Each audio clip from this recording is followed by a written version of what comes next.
Hi guys! Aray nang pinakihintay yung recipe ng napakasarap at napaka-creamy na beef caldereta.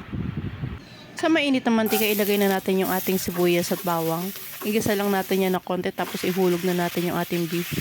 Isasangkutsa lang natin yan hanggang sa maging light brown yung kulay. Nag-add na rin ako ng tomato paste. Haluin lang natin ng konti tapos maglagay na din tayo ng toyo. Isang cup ng tomato sauce. Haluin ulit ng kauntian tapos naglagay na ako ng asin, pamintang durog, at pagkatapos ibantuan natin ng madaming tubig kasi papakuluan natin yan na matagal-tagal. Naglagay na din ako ng dahon ng laurel at beef cube para mas malasa. Takpan nga lang natin yan at ating papakuluin na. Pagkatapos kong pakuluin ng 1.5 oras ay ayan na, nag-reduce na yung sabaw. Lagyan na natin yan ng liver spread. Naglagay na din ako ng dinurog na mani. Pwede din kayo gumamit ng peanut butter. Nag-add lang ako ng tubig para palambutin pa ng konti yung ating baka. Naglagay na din ako ng keso. Quick melt nga pala yung ginamit ko.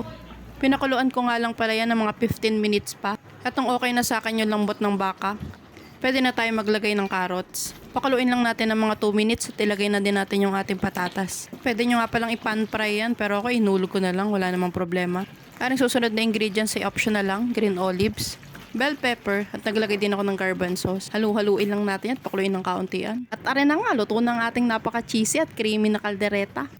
Napakain na naman ng marami din eh. Salamat po sa panonood, like and follow for more!